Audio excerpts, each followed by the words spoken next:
स्वागत है आपका आपके अपने चैनल स्टडी जीके जीएस में। देखिए, आज हम अपने इस वीडियो में आपका जो यूनिट नंबर 2 है उसका जो थर्ड पार्ट है, देखिए जीएस का, वो करने जा रहे हैं। आंकड़ा स्त्रोत्र संकलन एवं विश्लेषण। ठीक है, आंकड़ा स्त्रोत्र संकलन एवं विश्लेषण। तो देखिए, इसमें हम सबसे पहले शुरू कर रहे हैं अनुसंधान के स्त्रोत से।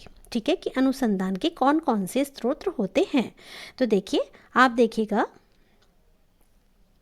प्राथमिक स्त्रोत वह मौलिक सूचनाएं या आंकड़े जो अनुसंधानकर्ता स्वयं घटनास्थल पर जाकर विषय या समस्याओं से संबंधित जीवित व्यक्तियों के द्वारा साक्षात्कार करके अनुसूची के द्वारा यानी जो आपका स्केड्यूल होता है उसके द्वारा, या प्रश्नावली यानी क्वेश्चनर के द्वारा, अथवा प्रत्यक्ष निरीक्षण के द्वारा डायरेक्ट ऑब्जर्वेशन के द्वारा प्राप्त करता है, वो आपके प्राथमिक डेटाज या प्राथमिक स्रोत कहलाते हैं। इस प्रकार प्राथमिक तथ्य एकत्र करने के दो स्रोत हैं, एक है जीवित व्यक्तियों के द्वारा तथा दूसरा है प्रत्यक्ष निरीक्षण के द्वारा। ठीक है, तो ये आपके प्राइमरी सोर्सेज हैं। आगे देखिएगा, नेक्स्ट है आपका प्राथमिक स्रोत के उपकरण। तो देखिए, प्राथमिक स्रोत के यानी प्राइमरी सोर्सेज के कौन कौन से उपकरण या टूल्स होते हैं। तो देखिए, प्रत्यक्ष निरीक्षण, प्रश्नावली, है ना, अनुसूची और साक्षात्कार, मीन्स आपका डायरेक्ट ऑब्जर्वेशन या डायरेक्ट इन्वेस्टिगेशन। नेक्स्ट है आपका प्रश्नावली यानी क्वेश्चनायर, देन आपका स्केड्यूल, और फिर है आपका, या आप उसको शेड्यूल भी बोल सकते हैं, और फिर है आपका इंटरव्यू। ठीक है, आगे देखिएगा, द्वितीयक स्रोत यानी सेकेंडरी डेटा। तो देखिए, द्वितीयक स्रोत या सूचनाएं वे हैं जिन्हें सर्वप्रथम अनुसंधानकर्ता द्वारा स्वयं न करके बल्कि पहले से उपलब्ध स्रोतों के आधार पर उनका चयन करना होता है। ये सूचनाएं दो प्रकार की होती हैं जिनका वर्णन पी.वी. यंग ने किया है। वे हैं प्रलेखीय सूचनाएं और दूसरी आपकी क्षेत्रीय सूचनाएं। प्रलेखीय सूचनाएं और दूसरी आपकी क्षेत्रीय सूचनाएं। तो देखिए, डॉक्यूमेंटल इंफॉर्मेशंस आपकी कौन कौन सी हैं या फिर प्रलेखीय सूचनाएं। तो देखिए, वो हैं आपकी, इसमें रिकॉर्ड, प्रकाशित, अप्रकाशित आंकड़े, पत्र इत्यादि से प्राप्त किए जाते हैं, है ना। इसमें रिकॉर्ड्स जो है प्रकाशित, अप्रकाशित आंकड़े या पत्र आदि से प्राप्त किए जाते हैं। और क्षेत्रीय स्रोत वो आपके क्या हैं, इसमें एक विषय अथवा अध्ययन से संबंधित रहने वाले व्यक्तियों के द्वारा प्राप्त किए जाते हैं। इसमें एक विषय अथवा अध्ययन से संबंधित रहने वाले व्यक्तियों के द्वारा प्राप्त करते हैं। अगला है, देखिए, आंकड़ों के संग्रह की विधियां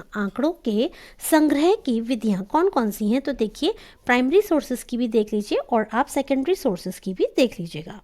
तो देखिए, इसमें हमारी जो विधियां हैं आंकड़ों को संग्रह करने की यानी कि डेटास कलेक्शन करने की, वो आपकी प्राइमरी एंड सेकेंडरी दोनों दी गई हैं। प्राइमरी में ही देखिएगा, व्यक्तिगत प्रेक्षण यानी कि डायरेक्ट इन्वेस्टिगेशन, साक्षात्कार, इंटरव्यू, प्रश्नावली, क्वेश्चनायर, अनुसूची, स्केड्यूल या शेड्यूल और अन्य विधियां। ठीक है, और द्वितीयक आंकड़ों में आपके क्या आते हैं, प्रकाशित स्रोत यानी कि पब्लिश्ड, और सेकंड है आपके अनपब्लिश्ड यानी कि अप्रकाशित। तो देखिए, प्रकाशित जैसे कि सरकारी, अर्ध सरकारी, अंतर्राष्ट्रीय, है ना, और आपके निजी, संस्मरण, समाचार पत्र आदि से। ठीक है, जो आपके पब्लिश्ड हैं किसी भी पत्रिका में, जर्नल में, इस तरह के प्राप्त डेटास। दूसरा है आपका अप्रकाशित यानी कि अनपब्लिश्ड यानी कि व्यक्तिगत, गैर सरकारी प्रलेख, अर्ध सरकारी या सरकारी प्रलेख जिनका कि प्रकाशन नहीं किया गया है, वो सभी इसी के अंदर आते हैं। किसमें, सेकेंडरी डेटाज में, सेकेंडरी सोर्सेस में आपके आते हैं। नेक्स्ट देखिएगा, प्राथमिक आंकड़े ऐसे मौलिक या मूल आंकड़े होते हैं। प्राइमरी डेटा ऐसे मौलिक या मूल आंकड़े होते हैं जिन्हें जांच पड़ताल की प्रक्रिया से एकत्रित किया जाता है। जो आंकड़े दूसरे व्यक्तियों द्वारा एकत्र किए जाते हैं उन्हें हम सेकेंडरी डेटा या द्वितीयक आंकड़े कहते हैं। व्यक्तिक प्रलेख, इसके अंतर्गत आत्मकथा, डायरी इत्यादि आते हैं, है ना। आत्मकथा यानी व्यक्ति अपने आप अपने बारे में लिखेगा, है ना, अपनी डायरी में कुछ अपने बारे में लिखता है। तो ये आपके कैसे सोर्सेज हो गए, ये आपके प्राइमरी हो गए। ठीक है, ये आपके प्राथमिक आंकड़े हो गए। डायरी का दोष ये है कि क्रमबद्धता का अभाव होता है। पी.वी. यंग ने पत्र को भी व्यक्तिगत प्रलेख माना है क्योंकि गोपनीय पत्र फाड़ दिए जाते हैं, इसलिए प्रायः जल्दी नहीं प्राप्त होते हैं। नेक्स्ट देखिएगा संस्मरण। ठीक है, संस्मरण, इनके माध्यम से बहुत से स्थानों के बारे में जानकारी होती है। किससे? संस्मरण से। आगे देखिए सूचना संकलन के सार्वजनिक प्रलेख। सार्वजनिक प्रलेख कौन से हैं? ये आम जनता के लिए सरकारी या गैर सरकारी संस्था के द्वारा जारी किए जाते हैं। ये दो प्रकार के होते हैं, जनता के लिए प्रकाशित सूचनाएं और अप्रकाशित सूचनाएं। रिकॉर्ड विभिन्न मंत्रालयों की सूचना, दस्तावेज या पत्र, पत्रिकाएं आदि। ठीक है, ये आपके कैसे हैं? प्रकाशित सूचनाएं जनता के लिए। अप्रकाशित जनता के लिए सार्वजनिक नहीं किए जाते। अप्रकाशित कौन से होते हैं? जो कि जनता के लिए आपके सार्वजनिक नहीं किए जाते हैं। ठीक है, नेक्स्ट देखिएगा संकेतों की मदद से आंकड़ों के चित्रमय प्रस्तुति को चित्र आलेख कहते हैं। संकेतों की मदद से, ठीक है, साइंस की मदद से आंकड़ों यानी डेटास की जो आपकी पिक्चरल या चित्रमय प्रस्तुति को चित्र आलेख कहते हैं। चित्रमय प्रदर्शन सांख्यिकीय तथ्यों के चित्रमय प्रदर्शन सांख्यिकीय तथ्यों के प्रतिदर्शित या को प्रतिदर्शित करने का एक महत्वपूर्ण एवं प्रभावी साधन है। ठीक है, आगे देखिए मध्यांक। मध्यांक मतलब मीडियन की बात हो रही है। मीडियन की गणना में आंकड़ों का वितरण सामान्य होता है तथा प्रत्येक आंकड़ा महत्वपूर्ण होता है। इसमें शुद्धता एवं विश्वसनीयता की आवश्यकता होती है। किसमें? मध्यांक में, यानी कि मीडियन में। आगे देखिएगा तथ्य संकलन की प्रविधियाँ। ठीक है, तथ्य संकलन की फैक्ट्स जो आप कलेक्ट करते हैं उनकी कौन कौन सी टेक्निक्स हैं। तो देखिए सबसे पहला है अवलोकन। अवलोकन मतलब ऑब्जर्वेशन। तो देखिए अवलोकन, ऑब्जर्वेशन शब्द का हिंदी रूपांतरण है निरीक्षण, प्रेक्षण या देखना। यानी जो आपका ऑब्जर्वेशन है इसका मतलब क्या है? निरीक्षण करना, टू इन्वेस्टिगेट, प्रेक्षण करना या देखना। किंतु कोई भी घटना जिसे हम साधारण रूप से देखते हैं, अवलोकन नहीं है, बल्कि जब हम किसी घटना के लक्ष्य या उद्देश्य बनाकर सूक्ष्मता से, ठीक है ना, गहराई से, डीपली उसका अध्ययन करते हैं तो ये आपका अवलोकन कहलाता है। गुड तथा हेट ने मेथड्स इन सोशल रिसर्च में लिखा है। गुड तथा हेट ने मेथड इन सोशल रिसर्च में लिखा है कि विज्ञान का प्रारंभ अवलोकन से ही होता है और अंत में सत्यापन के लिए हमें अवलोकन पर ही लौटकर आना पड़ता है। इसका प्रयोग पहले भी होता था, जैसे ली प्ले ने जनसंख्या को जानने के लिए औद्योगिकरण में श्रमिकों की भूमिका के संदर्भ में इसका प्रयोग किया। इसके अतिरिक्त जॉन हर्बर्ट, लिंट आदि विद्वानों ने अपने अध्ययनों में इसका प्रयोग किया था। किसकी बात हो रही है यहाँ पे? ऑब्जर्वेशन मेथड की बात हो रही है। ऑब्जर्वेशन, ठीक है। नेक्स्ट देखिएगा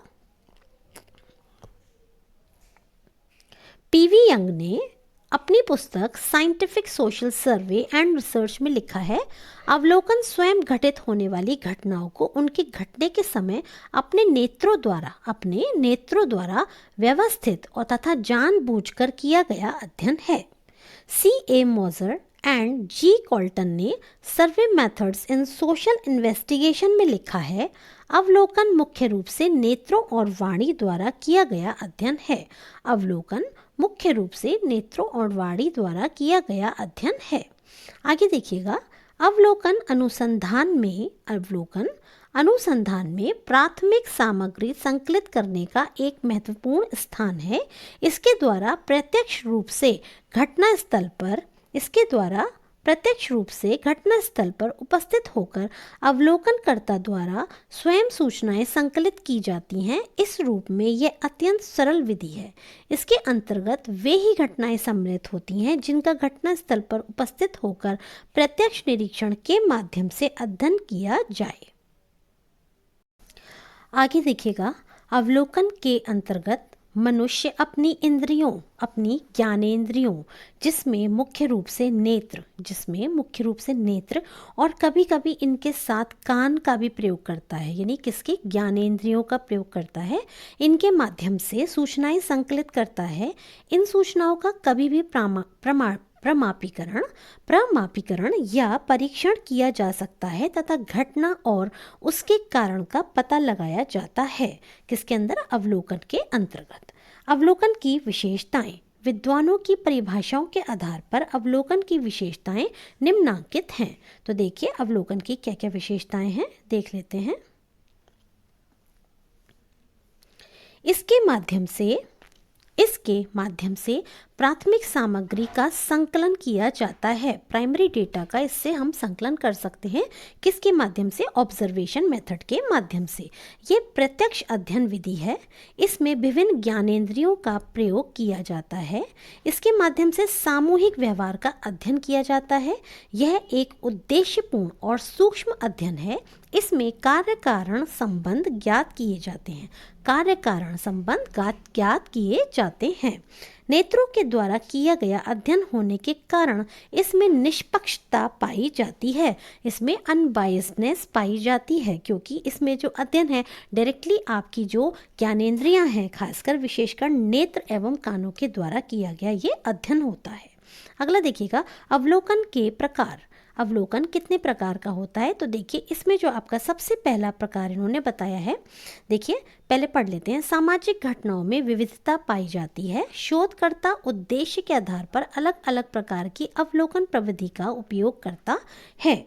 कभी उसे सामूहिक जीवन पर अध्ययन करने के लिए घटना का भागीदार बनना पड़ता है, तो कभी घटना पर नियंत्रण स्थापित करने तथा कभी उसे स्वयं के ऊपर नियंत्रण स्थापित करके घटना का अध्ययन करना होता है।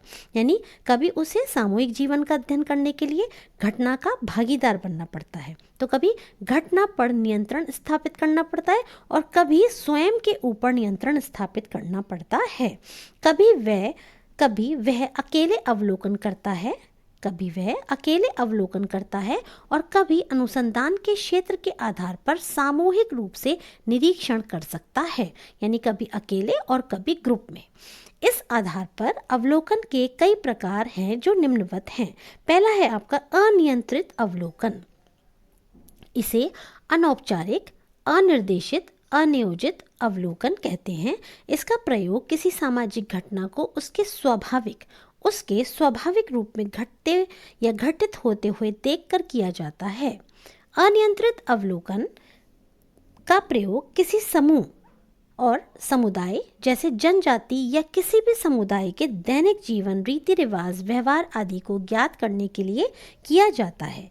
यह दो प्रकार का होता है। क्या? अनियंत्रित अवलोकन दो प्रकार का होता है। पहला होता है आपका सहभागी अवलोकन और दूसरा होता है आपका असहभागी अवलोकन। ठीक है, सहभागी अवलोकन और दूसरा है असहभागी अवलोकन। अब सहभागी अवलोकन क्या है? इस अवलोकन के अंतर्गत अनुसंधानकर्ता घटना स्थल पर जाकर उस स्थान पर अपना परिचय देकर धीरे धीरे एक सदस्य की भांति घुल मिल जाता है, उसके दैनिक जीवन में भाग लेने लगता है। सहभागी अवलोकन की सफलता के लिए आवश्यक है कि अवलोकनकर्ता को उस समुदाय के विषय, उसकी संस्कृति एवं भाषा के विषय के पहले से ही थोड़ी बहुत जानकारी हो। इससे समुदाय विशेष का विश्वास आसानी से प्राप्त किया जा सकता है। समुदाय विशेष का विश्वास आसानी से प्राप्त किया जा सकता है। सेकंड क्या है आपका? असहभागी अवलोकन। असहभागी अवलोकन इसके अंतर्गत भी किसी स्वाभाविक रूप से घटित होने वाली घटना का उसी रूप से अध्ययन किया जाता है। इसकी विशेषता है कि अवलोकनकर्ता किसी समूह का सदस्य नहीं बनता, किंतु अपना उद्देश्य उन्हें बता देता है और बिना उनके दैनिक जीवन में भाग लिए दूर से ही दर्शक की भांति बैठकर अवलोकन करता है।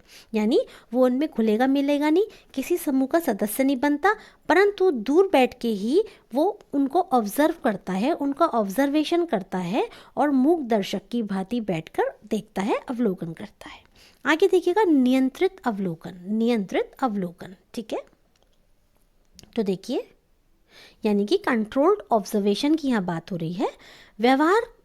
व्यवहार के रूप में अनियंत्रित अवलोकन के अंतर्गत सहभागी अवलोकन का ज़्यादा प्रयोग होता है, किंतु निष्पक्ष और विश्वसनीय अध्ययन के लिए समाज वैज्ञानिकों ने नियंत्रित अवलोकन को अधिक महत्व दिया है। किसको? नियंत्रित अवलोकन को ज़्यादा महत्व दिया गया है वैज्ञानिकों के द्वारा। इसमें 2 प्रकार के नियंत्रण स्थापित किया जाता है। पहला स्वयं अवलोकनकर्ता द्वारा अपने ऊपर, और दूसरी घटना विशेष के ऊपर। ठीक है, 2 तरह से इसमें नियंत्रण स्थापित हो सकता है। स्वयं पर नियंत्रण स्थापित करने का तात्पर्य है कि निर्धारित अवधि के भीतर ही अवलोकनकर्ता को अध्ययन कार्य करना होता है। जो एक ड्यूरेशन है, टाइम ड्यूरेशन है, उसके हिसाब से ही अवलोकनकर्ता को क्या करना होता है? अपना अध्ययन करना होता है। दूसरा है, हाँ अब देखिए इसमें क्या है, घटना स्थल से जाने से पूर्व ही वह अपने साथ tape recorder, camera, pen, diary सारी चीज़ें साथ लेकर जाता है। अध्ययन का पक्ष उसे जो जानना होता है उसी को ध्यान में रखकर वह अवलोकन करता है, उसके बाहर कुछ भी नहीं करता। इन सबको वह साथ में नोट भी करके ले जाता है। सेकंड देखिए, घटना स्थल पर विषय या सूचनादाता या संस्था को सूचित कर देना, समय अवधि बता देना, उतनी देर विशेष बिंदु का ही अध्ययन करना घटना पर नियंत्रण कहलाता है। इसमें निष्पक्षता और विश्वसनीयता अधिक बताई जाती है। अगला है व्यक्तिगत अवलोकन। कौन सा? व्यक्तिगत अवलोकन। निरीक्षण का कार्य जब एक व्यक्ति के द्वारा किया जाता है तो वह व्यक्तिगत अवलोकन कहलाता है। क्या कहलाता है? व्यक्तिगत अवलोकन कहलाता है जब निरीक्षण का कार्य एक ही व्यक्ति के द्वारा किया जाता है। अगला देखिएगा, सामूहिक अवलोकन। जब अनुसंधान का क्षेत्र बहुत विस्तृत होता है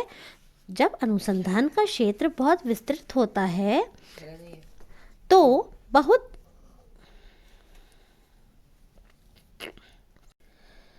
सामूहिक अवलोकन। देखिए सामूहिक अवलोकन इसमें क्या है, जब अनुसंधान का क्षेत्र बहुत विस्तृत होता है जिसमें एक टीम की आवश्यकता पड़ सकती है, ऐसी दशा में कई लोगों के साथ मिलकर अवलोकन कार्य किया जाता है। इसके लिए आवश्यक है कि समूह के विभिन्न सदस्य संगठित हों। क्या आवश्यक है? कि समूह के जो विभिन्न सदस्य हैं वो आपस में संगठित हों। तो ये आपका ऑब्जर्वेशन मेथड था जिसको हमने डिटेल में पढ़ा। अब अगला देखिए आपका इंटरव्यू मेथड आता है, यानी कि साक्षात्कार मेथड आपका आ जाता है। देखिए इसके बारे में पढ़ते हैं। साक्षात्कार। इंटरव्यू में 2 शब्द इंटर अर्थात भीतर प्रवेश करना और व्यू यानी देखना या विचार करना। इस प्रकार किसी व्यक्ति के अंतर मन में प्रवेश करके तथ्यों का पता लगाना साक्षात्कार है। साक्षात्कार सामाजिक अनुसंधान में एक महत्वपूर्ण प्रविधि है। साक्षात्कार एक मनोवैज्ञानिक एवं सामाजिक प्रक्रिया है। कैसी प्रक्रिया है? मनोवैज्ञानिक एवं सामाजिक प्रक्रिया है। यह मनोवैज्ञानिक इस अर्थ में है क्योंकि इसके माध्यम से साक्षात्कारकर्ता साक्षात्कारदाता के मानसिक जीवन में प्रवेश करता है। किसमें? मानसिक जीवन में प्रवेश करता है और अंतर्निहित तथ्यों को ज्ञात करता है। क्योंकि ये समस्या समाज से संबंधित है, इसलिए यह आपकी सामाजिक प्रक्रिया भी है। अगला देखिएगा, इस प्रविधि की एक महत्वपूर्ण विशेषता यह है कि इसके माध्यम से जो घटनाएं दिखाई नहीं देती या जो बीत चुकी हैं उनके विषय में भी जानकारी प्राप्त की जाती है। पीवी यंग ने scientific social survey and research, PV young ने, ये देखिए बहुत बार नाम आ रहा है इसका, इसे आप थोड़ा ध्यान रख लीजिएगा। ये पीवी यंग की एक अपनी scientific social survey and research, इसमें उन्होंने लिखा है कि साक्षात्कार अनुसंधान की समस्या से संबंधित 2 या अधिक व्यक्तियों के बीच एक ऐसा वार्तालाप है जिसके माध्यम से अनुसंधानकर्ता सूचनादाता के आंतरिक जीवन में कल्पनात्मक रूप से उसके लिए अपरिचित होता है।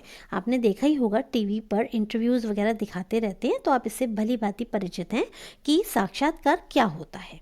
आगे देखिएगा, C.A. मॉजर एंड जी कॉल्टन ने सर्वे मेथड्स इन सोशल इन्वेस्टिगेशन में लिखा है, साक्षात्कार अनुसंधान की समस्या के संदर्भ में महत्वपूर्ण तथ्य प्राप्त करना है। साक्षात्कार आत्मनिष्ठ विधि है। साक्षात्कार कैसी विधि है? आत्मनिष्ठ विधि है। इसकी विशेषताएं देख लीजिए। ये प्राथमिक सूचना संकलन का माध्यम है, प्राइमरी डेटा सोर्स है। इसके माध्यम से अनुसंधान की समस्या के विषय में तथ्य प्राप्त किए जाते हैं। ये एक उद्देश्यपूर्ण वार्तालाप होता है। इसमें दो या दो से अधिक व्यक्ति होते हैं। इसके द्वारा अतीत के विषय में तथ्य प्राप्त किए जाते हैं। इसके द्वारा विचार, विश्वास जैसे अमूर्त तथ्यों का पता लगाया जाता है। इसमें प्रश्नों की एक सूची और साक्षात्कार पथ प्रदर्शिका होती है। अब देखिए साक्षात्कार के उद्देश्य। गुड्स एंड हेट ने मेथड्स इन सोशल रिसर्च में 3 प्रकार के उद्देश्यों को बताया। ठीक है, साक्षात्कार के उद्देश्य। ठीक है, तो देखिए आप, अतीत की घटना के संबंध में ज्ञान प्राप्त करना, अमूर्त तथ्यों जैसे विचार, विश्वास, मनोवृत्ति आदि का मापन करना, प्राप्त तथ्यों को मात्रात्मक रूप से अभिव्यक्त करना। इस तरीके से हम देखते हैं ये तीनों ही आपके साक्षात्कार के उद्देश्य गुड्स एंड हेट ने मेथड्स इन सोशल रिसर्च में बताए हैं। आगे देखिएगा साक्षात्कार के प्रकार। साक्षात्कार के प्रकारों के बारे में पीवी यंग ने scientific social survey and research में, गुड एंड हेट ने मेथड्स इन सोशल रिसर्च में तथा मॉजर एंड कॉल्टन ने सर्वे मेथड्स इन सोशल इन्वेस्टिगेशन में इनके या इसके प्रकारों का उल्लेख किया है। किसके? साक्षात्कार विधि के। इन लोगों के विवेचन के आधार पर साक्षात्कार हम देखते हैं कितने प्रकार का होता है। पहला होता है असंरचित। देखिए इसमें क्या होता है, असंरचित साक्षात्कार, इसे समाज वैज्ञानिकों ने अलग अलग नामों से संबोधित किया है, जैसे अनियोजित साक्षात्कार, अनियंत्रित साक्षात्कार या अनौपचारिक साक्षात्कार।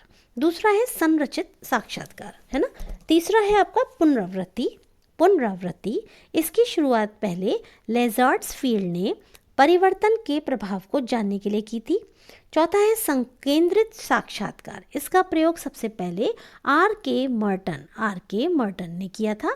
ठीक है, अगला है व्यक्तिगत साक्षात्कार, फिर है सामूहिक साक्षात्कार, फिर है आपका तथ्य संकलन, उसके बाद है आपका तथ्य संकलन, फिर अर्ध संरचित, फिर चयनात्मक, फिर आपका शोध, फिर उपचारात्मक। कई तरह के देखिए उन्होंने साक्षात्कार के तरीके बताए हैं। देखिए यहाँ पर आपका आकर के साक्षात्कार का जो ये प्रकार है ये ख़त्म हो जाते हैं। और यहाँ पर हमने आज क्या पढ़ा, हमने आज इसमें जो है आपके प्राइमरी सोर्सेज और सेकेंडरी सोर्सेज इनके बारे में पढ़ा। और प्राइमरी सोर्सेज में हमने ऑब्जर्वेशन मेथड के बारे में एंड प्लस आपके इंटरव्यू मेथड के बारे में पढ़ा। अब हम इसमें अगले वीडियो में अपने क्वेश्चनायर के बारे में देखेंगे। और देखिए इसमें और क्या क्या है मैं आपको थोड़ा सा बता देती हूँ अगले वीडियो में। और हाँ, मैं आपको एक चीज़ बता दूँ, ये जो आपका साक्षात्कार का प्रकार है ना, इससे संबंधित भी आपका प्रश्न जो है एग्जाम में आ चुका है। अब देखिएगा नेक्स्ट वीडियो में हम क्या लेंगे। नेक्स्ट वीडियो में हम यहाँ से चालू करेंगे प्रश्नावली यानी कि क्वेश्चनायर, और उसके बाद हम लेंगे केस अध्ययन विधि। ठीक है, फिर आपका आएगा देखिए सामाजिक शोध में अंतर्वस्तु विश्लेषण का प्रयोग। काफ़ी है इसमें, देखिए काफ़ी कुछ दिया हुआ है, ये आप देख सकते हैं। ठीक है, चलिए तो फ्रेंड्स यहाँ पर मैं अपनी वीडियो को एंड कर रही हूँ। यदि आपको पसंद आ रही हो तो चैनल को लाइक कीजिएगा, वीडियो को लाइक कीजिएगा और अपने सुझावों को आप कमेंट्स के माध्यम से मुझे बताइएगा। धन्यवाद।